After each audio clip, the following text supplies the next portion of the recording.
Olá, a paz do Senhor. Está começando o PIB News. Fique atento à agenda dessa semana.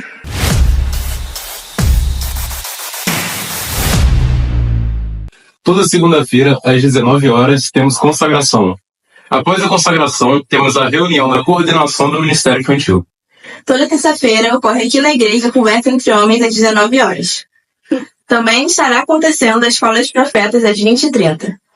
Se você tem interesse em participar, entre em contato com os líderes, Maeli ou Anderson. Toda quarta-feira, às 18h30, temos o encontro das Déboras aqui na igreja. E estará acontecendo o culto de oração na nossa congregação Itaperiti, às 19h30. Ministério responsável, diaconato.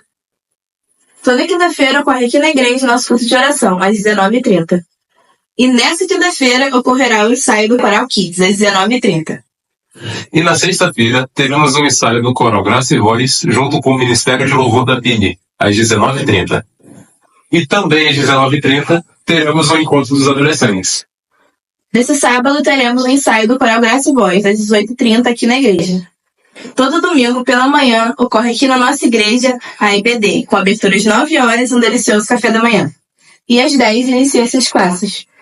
E pela noite, teremos o nosso culto em comemoração ao aniversário do Coral Graça e Voz, às 19 horas.